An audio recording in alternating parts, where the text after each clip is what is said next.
Hello everyone, I am Shikha. Welcome back to my YouTube channel. So आज की video में हम डिस्कस करने वाले हैं कैंसर बायोलॉजी।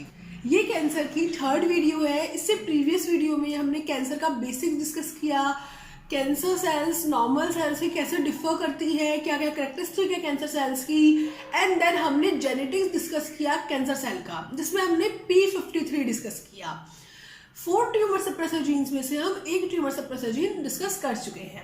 इस वीडियो में हम next tumour suppressor gene discuss करने वाले हैं, that is retinoblastoma. RB first gene present होता है क्रोमोसोम नंबर 13 पर, retinoblastoma first. RB first gene जो प्रोटीन बनाता है that is RB retinoblastoma protein बनाता है, एंड ये कैसे ट्यूमर सप्रेसर जीन की तरह एक्ट करती है देखते हैं। ये भी न्यूक्लियर प्रोटीन है, जैसे हमारी P53 थी, सेम वैसे ही ये भी हमारी न्यूक्लियर प्रोटीन है। रेटिनोब्लास्टोमा भी हमारी न्यूक्लियर प्रोटीन है, बट वो हमारी ट्रांसक्रिप्शन फैक्टर नहीं है। P53 क्या थी, हमारी ट्रांसक्रिप्शन फैक्टर थी, बट रेटिनोब्लास्टोमा हमारी न्यूक्लियर प्रोटीन है बट ट्रांसक्रिप्शन फैक्टर नहीं है। नॉर्मल सेल्स में जब वो सेल डिवाइड नहीं कर रही होती है तो रेटिनोब्लास्टोमा प्रेजेंट होती है।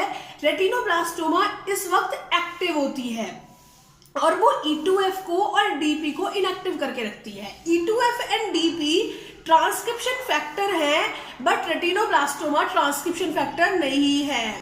रेटिनोब्लास्टोमा एक्टिव होती है जब नॉर्मल सेल्स होती हैं और डिवाइड नहीं कर रही होती, और वो E2F और DP को बाइंड करके रखती है, E2F और DP को इनएक्टिव रखती है। बट जैसे ही सेल्स डिवाइड करना स्टार्ट करती हैं तो उसमें जीवन फेज आती है। जीवन में अर्ली जीवन में CDK4 आता है। CDK4 पार्शियली फॉस्फोराइलेट कर देता है किसको, रेटिनोब्लास्टोमा को। ब्लू कलर का फॉस्फोराइलेशन दैट इज CDK4 ने फॉस्फोराइलेशन किया है रेटिनोब्लास्टोमा को। बट जब ये रेटिनोब्लास्टोमा को पार्शियली फॉस्फोराइलेट करता है तो जब भी ये एक्टिव ही रहती है, बट जैसे ही लेट जीवन फेज में CDK2 आता है, वो CDK2 रेड कलर का CDK2 रेड फॉस्फोराइलेशन कर देता है। रेड कलर इसलिए शो किया है बिकॉज समझ आ जाए कि CDK4 ने पहले फॉस्फोराइलेशन किया, देन CDK2 ने फॉस्फोराइलेशन किया। CDK2 भी फॉस्फोराइलेशन कर देता है, रेटिनोब्लास्टोमा में फॉस्फोराइलेशन हो जाता है। रेटिनोब्लास्टोमा अब इनएक्टिव हो जाती है, उसके स्ट्रक्चर में डिस्टॉर्शन आ जाता है, उसका स्ट्रक्चर चेंज हो जाता है। जैसे ही उसका स्ट्रक्चर चेंज हो वो E2F एंड DP को छोड़ देती है। इट मीन्स जैसे ही उसका कंप्लीट फॉस्फोराइलेशन हुआ तो हमारा रेटिनोब्लास्टोमा जो एक्टिव था वो अब इनएक्टिव हो गया, और जो E2F एंड DP इनएक्टिव थे वो एक्टिव हो गए। कब, जब हमारा सेल ने डिवाइड होना स्टार्ट किया। जब सेल ने डिवाइड होना स्टार्ट किया, RTK पाथवे आया, RTK पाथवे के थ्रू CDK4 आया। CDK4 अर्ली जीवन फेज में आता है, उसने पार्शियली फॉस्फोराइलेट किया। देन लेट जीवन फेज आते आते CDK2 आ गया। आप सब जानते हैं, सेल साइकिल आपने पढ़ा होगा कि अर्ली जीवन फेज में CDK4 आता है, देन लेट जीवन फेज में CDK2 आता है। CDK2 ने उसको कंप्लीटली फॉस्फोराइलेट कर दिया। जब वो कंप्लीट फॉस्फोराइलेट हो गई तो रेटिनोब्लास्टोमा ने अपना स्ट्रक्चर डिस्टॉर्ट कर दिया। जैसे ही रेटिनोब्लास्टोमा का स्ट्रक्चर डिस्टॉर्ट हुआ, वैसे ही हमारा रेटिनोब्लास्टोमा इनएक्टिव हो गए और E2F और DP उससे अलग हो गए और वो एक्टिव हो गए। E2F and DP transcription factor हैं, उन्होंने ट्रांसक्रिप्शन किया ORC का, MCM एलिकेस का, साइक्लिन A का, थाइमिडिन काइनेस का, DNA पॉलीमरेज का। ये सब क्या करते हैं, DNA के रेप्लिकेशन में हेल्प करते हैं। बिकॉज जीवन फेज के बाद कौन सा फेज आना है, S फेज आना है। S फेज के लिए प्रिपरेशन करते हैं, S फेज के लिए एंजाइम्स प्रिपेयर करते हैं, बिकॉज S फेज में रेप्लिकेशन होना है। तो S फेज के रेप्लिकेशन के लिए E2F एंड DP ने एंजाइम फॉर्म करे, एंजाइम को ट्रांसक्राइब किया। वो कौन कौन से एंजाइम्स थे, ORC, MCM helicase, cyclin A, thymidine kinase, DNA polymerase. ये सारे एंजाइम्स यूज होते हैं किसमें, ये सारे एंजाइम्स यूज होते हैं DNA रेप्लिकेशन में। सो रेटिनोब्लास्टोमा का ये फंक्शन है। ओके, अब क्या थर्ड फेज क्या आती है, थर्ड फेज आती है जब हमारे सेल में क्या हो गया, सेल में DNA डैमेज हो गया ड्यूरिंग डिवीजन। अब क्या हुआ, जब DNA डैमेज हुआ, चाहे वो सिंगल स्ट्रैंड ब्रेक हो चाहे वो डबल स्ट्रैंड ब्रेक हो, जब भी DNA डैमेज होता था तो हमने प्रीवियस वीडियो में पढ़ा तो P53 फॉस्फोराइलेट हो जाता था। P53 फॉस्फोराइलेट हो जाता था तो वो एक्टिव हो जाता था और वो P21 को एक्टिव करता था। P21 इनहिबिट कर देता था CDK2 को। इट मीन्स अब CDK4 तो आया, CDK4 ने उसको पार्शियली फॉस्फोराइलेट किया, बट CDK2 नहीं आया, बिकॉज जो सेल्स थी वो लेट जीवन फेज में जा ही नहीं पाई, वो जीवन फेज में ही अरेस्ट हो गई। अब सेल्स लेट जीवन फेज में नहीं गई, CDK2 नहीं आया, CDK2 नहीं आया तो रेटिनोब्लास्टोमा कंप्लीटली फॉस्फोराइलेट नहीं हो पाया। रेटिनोब्लास्टोमा कंप्लीटली फॉस्फोराइलेट नहीं हो पाया, वो इनएक्टिव नहीं हुआ, उसने एक्टिव नहीं किया E2F-NDP को। एंड E2F-NDP क्या करते थे, ऐसे एंजाइम्स को ट्रांसक्राइब करते थे जो एंजाइम्स यूज होते हैं डीएनए रेप्लिकेशन में। तो यहाँ पे वो enzymes ORC, MCM helicase, thymidine kinase, DNA polymerase, ये सब आ ही नहीं पाए। जब ये सब नहीं आए तो डीएनए कैसे रेप्लिकेट करेगा, डीएनए रेप्लिकेट नहीं करेगा तो आगे सेल डिवीजन नहीं होगा। तो इट मीन्स सेल अरेस्ट हो गया जीवन फेज में ही। पहले सेल अरेस्ट हो रहा था जीवन फेज में P53 की वजह से, सेकेंड टाइम अरेस्ट हुआ बिकॉज E2F-NDP नहीं आए। E2F-NDP क्यों नहीं आए, बिकॉज CDK2 नहीं आया, CDK2 ने उसको कंप्लीटली फॉस्फोराइलेट नहीं किया। तो एक तरीके से देखा जाए तो रेटिनोब्लास्टोमा भी तो ट्यूमर को सप्रेस ही कर रही है।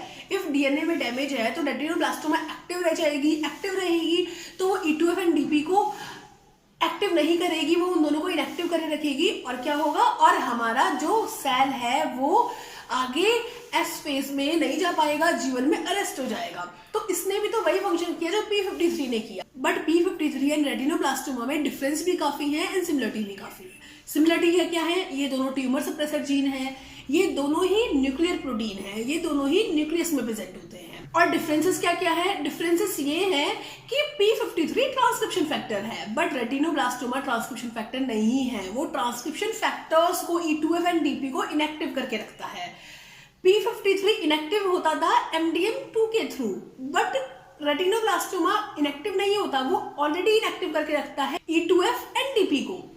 एंड P53 इनएक्टिव रहता था जब सेल डिवाइड नहीं करती थी, बट रेटिनोब्लास्टोमा एक्टिव रहता है जब सेल डिवाइड नहीं करती, और वो इनएक्टिव हो जाता है जब सेल डिवाइड करती है। और यही अपोजिट चीज होती है P53 में। P53 इनएक्टिव रहता है जब सेल डिवाइड नहीं करती, पर जैसे ही सेल डिवाइड करती है P53 एक्टिव हो जाता है। तो ये दोनों ही हमारे क्या हैं, ट्यूमर सप्रेसर जीन्स हैं, ट्यूमर सप्रेसर प्रोटीन्स हैं, बट इनमें कुछ सिमिलरिटी भी है, कुछ डिफरेंसेस भी हैं। एफिशिएंसी ऑफ रेटिनोब्लास्टोमा रिस्पॉन्सिबल होता है रेटिना के ट्यूमर के लिए। दो टाइप के केसेस हो सकते हैं, एक तो फेमिलियर, एक स्पोरेडिक। फेमिलियर में इफ ऑलरेडी एक रेटिनोब्लास्टोमा की कॉपी रेटिनोब्लास्टोमा म्यूटेटेड फॉर्म में इनहेरिट हुआ हो पेरेंट से, एंड देन वन रेटिनोब्लास्टोमा हमारा लॉस हो जाए ड्यू टू म्यूटेशन, तो हमारा क्या हो सकता है, दोनों आइस की रेटिना में ट्यूमर कॉज हो सकता है। बट स्पोरेडिक में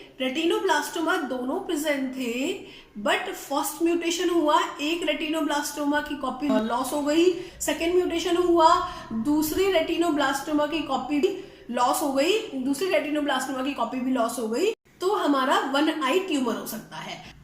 तो ये है हमारा रेटिनोब्लास्टोमा एंड P53 प्रेजेंट है सेल में, तो सेल को कोई टेंशन लेने की जरूरत नहीं है, सेल में ट्यूमर नहीं होगा, because P53 and retinoblastoma DNA में single strand break, double strand break आएगा, तो वहीं पे सेल को जीवन में अरेस्ट कर लेंगे और सेल को आगे जाने ही नहीं देंगे, किसके लिए, डिवीजन के लिए। P53 भी सेल को अरेस्ट कर लेगा जीवन में, एंड देन रेटिनोब्लास्टोमा भी अरेस्ट कर लेगा सेल को जीवन में। P53 फर्स्ट गेट है, फर्स्ट गेट बंद हो गया, सेल नहीं जा पाया आगे डिवीजन में, देन रेटिनोब्लास्टोमा सेकेंड गेट है, सेकेंड गेट भी क्लोज हो गया, अब सेल डिवीजन में जा ही नहीं पाएगा। तो ये दोनों ट्यूमर सप्रेसर जीन्स बहुत इंपॉर्टेंट है, इनसे क्वेश्चन एवरी टाइम आता है, इनमें क्या सिमिलरिटी है, क्या डिफरेंसेस है, ये दोनों कैसे फंक्शन करते हैं, कैसे एक्ट करते हैं, इससे regarding question every time CSIR में पूछा जाता है कैंसर बायोलॉजी में। नेक्स्ट वीडियो में हम जो रिमेनिंग 2 ट्यूमर सप्रेसर जीन्स हैं उनको डिस्कस करेंगे। Best of luck, thank you.